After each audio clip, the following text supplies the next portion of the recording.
Senator from Iowa.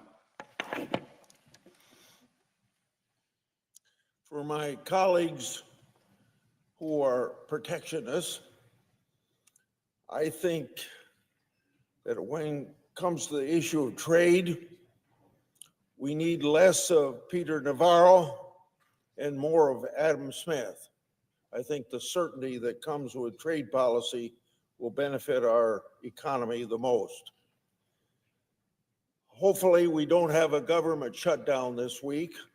I want my colleagues to remember that it costs money to shut down the government, costs money to open the government up. There's even some money being wasted this week as bureaucrats plan for a possible shutdown. And the government is supposed to be service for the American people, and you can't serve the American people if government is not functioning.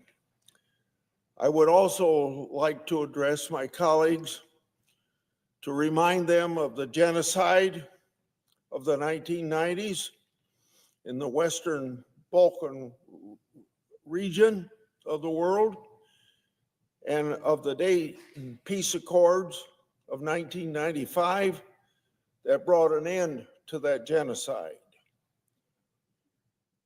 For years, the leaders of the Serb entity within the country of Bosnia, Mr. Dodik, I think it's pronounced, has been threatening to have the Serb part secede. Remember that there was a war and a genocide in the 1990s because of people like Mr. Dodik acting like he is now. He has a predecessor serving life in prison for war crimes, crimes against humanity, and genocide. Many Bosnians who suffered from that terrible ethnic violence came to Iowa for protection and have enriched our state and nation. Many of these Iowans have friends and family still in Bosnia. I spoke to some of them last Friday about an escalating crisis with frightening echoes of the great violence of the 1990s. Mr. Dodik was sentenced by a Bosnian court for unconstitutional actions that reject the authority of Bosnian state institutions. So, rather than stop, he chose to double down. The Bosnian Serb Assembly has now passed and implemented laws prohibiting the functioning of Bosnian state-level security and judicial institutions in that area. Provincial institutions there have been ordered to use force to stop and prevent the lawful actions and operations of a Bosnian state. Bosnians who are loyal to their country or who these ethnic separatists do not consider Serbs, those people are at risk, including family members of my fellow Iowans. This concerns me greatly. Now, the United States, through Secretary Rubio, is taking some action, making it clear that it is also of great concern to the Trump administration. Western Balkan stability has been a U.S. priority across administrations: Clinton, Bush, Obama, Trump 1, Biden, and now Trump again. I'm following this situation very closely. America is also watching who in the region is supporting stability and who is backing the return to ethnic separatism and the possible genocide that could once again happen. Remember, it didn't end well for those same people in the 1990s. I will work with the Trump administration to make sure that we keep up the pressure on Mr. Dodik and his allies to stop and respect the Dayton Peace Accords that ended this violence in 1995. I yield the floor and suggest the absence of a quorum. Clerk, call the roll. Ms. Also Brooks,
President. The Majority Leader. Mr. President, I ask unanimous consent the quorum call be suspended. Without objection. Mr. President, last week, the Washington Examiner published an article highlighting Democrats' third filibuster of this new Congress. That's right. You heard it. Third. The party that mere months ago, literally, was gleefully making plans to destroy the filibuster is now using the filibuster left and right. But as we know, for Democrats, it's one rule for me, another for thee. And as the Washington Examiner piece made clear, some Democrats are even embracing their hypocrisy. You use the rules that exist, one Democrat said. I might advocate for a higher speed limit, but I still observe the speed limit until it's changed. Well, okay, Mr. President, but are Democrats still crusading to abolish the filibuster while Republicans are in charge? The answer is, of course not. Because abolishing the filibuster isn't about principle for Democrats. It's about political advantage. So Democrats will unashamedly support different rules depending on who's in charge. Now, Mr. President, I could spend my whole time today talking about Democrats' rank hypocrisy when it comes to the filibuster. But I also like to talk about the content of the bills that they filibustered and what that says about the Democrat Party. Mr. President, in a few short weeks of this new Congress, Democrats have filibustered 3 bills. The Born Alive Abortion Survivors Protection Act, the Illegitimate Court Counteraction Act, otherwise known as the ICC Sanctions Bill, and the Protection of Women and Girls in Sports Act. The Born Alive Abortion Survivors Protection Act was a simple bill. It simply stated that a baby born alive after an attempted abortion must be given the same protection and medical care that any other newborn baby would be given. That's it. You would assume such a bill would be entirely uncontroversial. Democrats may not believe in protecting unborn human beings, but surely they still believe in protecting born human beings. But as it turns out, protecting born human beings, at least when they're born alive after an abortion, is not on the Democrats' priority list. In fact, every Democrat in the Senate, every Democrat, without exception, voted against this bill. And I'm afraid the sad truth, Mr. President, is that Democrats are so deeply concerned with preserving the supposed right to kill unborn babies, they couldn't bring themselves to protect born babies, for fear that it would eventually lead to recognizing the humanity of the unborn. And all I can say, Mr. President, is that a party that is so committed to killing unborn babies that it can't vote to protect born babies is nothing short of morally bankrupt. So that was the first bill that Democrats filibustered. The next was the ICC Sanctions Bill, and that was another straightforward bill, Mr. President.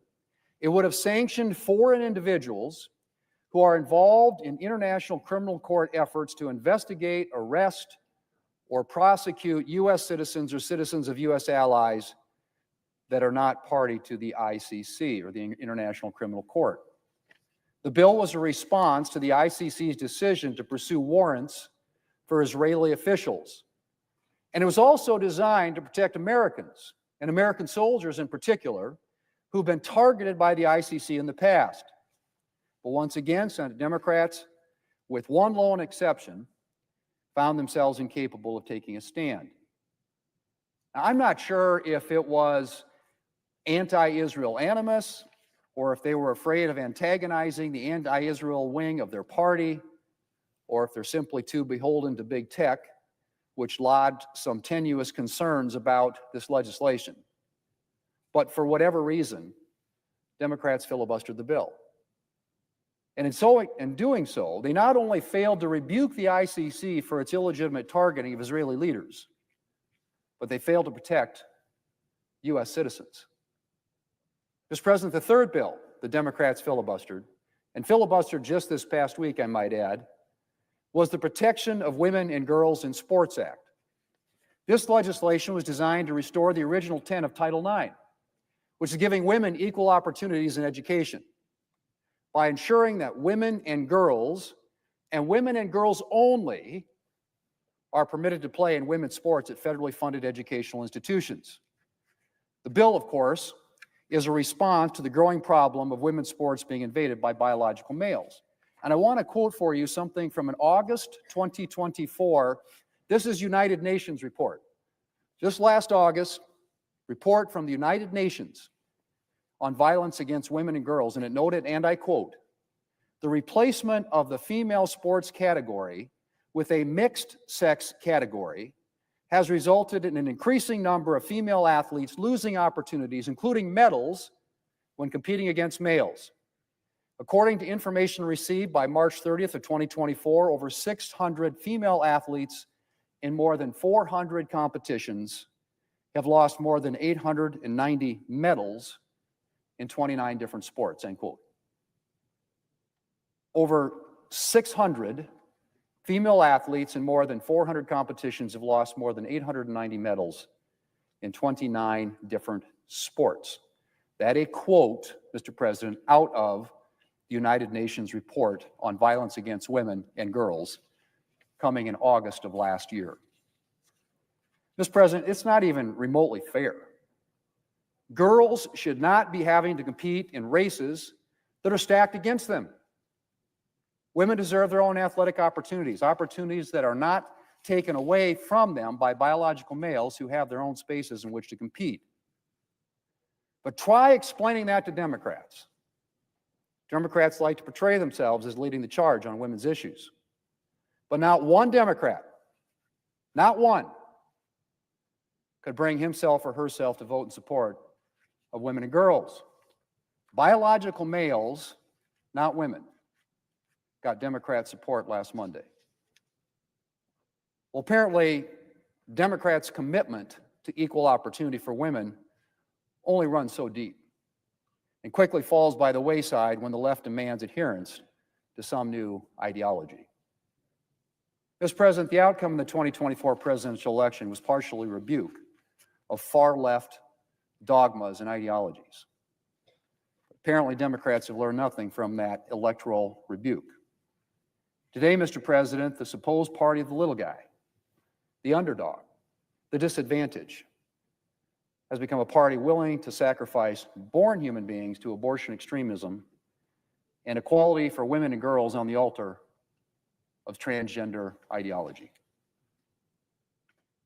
I have to say, Mr. President, it is no wonder that the American people rejected them in November of 2024. Mr. President, I yield the floor, and I suggest the absence of quorum.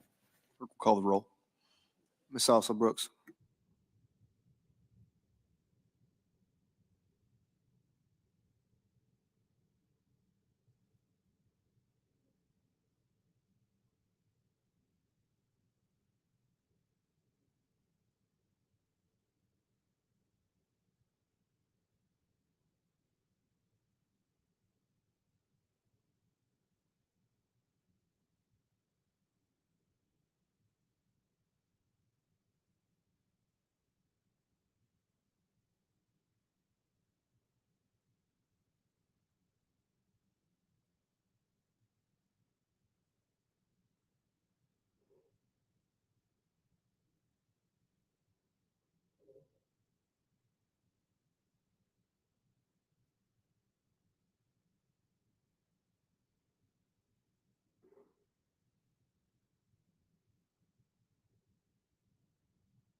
President.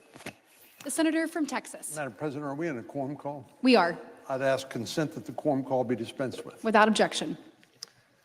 Madam President, last week I came to the floor to debunk some of our Democratic colleagues' myths, disinformation, mistaken information about the work of Elon Musk and the Department of Government Efficiency. You know, Ronald Reagan liked to say facts are stubborn things. And it's important to talk about the facts because hopefully, even in Washington, D.C., we can agree on the basic facts. We may have some different interpretation, different policy preferences, but facts are facts are facts. Well, today I want to do the same thing about Republican efforts to extend the upcoming expiration of the Tax Cuts and Jobs Act, or what is sometimes called the Trump tax cuts, through the budget reconciliation process. Now, I don't blame the American people or anybody else from listening to all of the process we talk about and just their eyes glazing over and just tuning us out. But the truth is this, because if we don't extend the expiring provisions of this tax bill that we passed back in 2017 during President Trump's first term, a vast majority of the American people will experience a tax increase. And that, of course, is on top of 40-year high inflation during the Biden administration. So, you know, I guess nobody likes to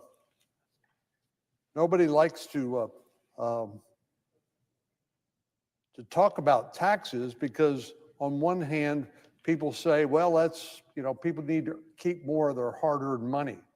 On the left, what they like to say is you're giving billionaires a tax cut and leaving average wage earners and working families high and dry.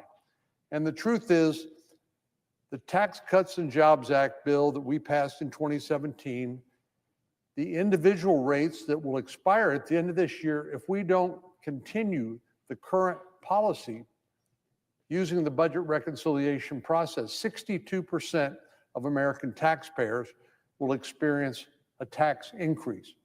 That's not just millionaires and billionaires, that's everybody across the income spectrum. Well, on the left,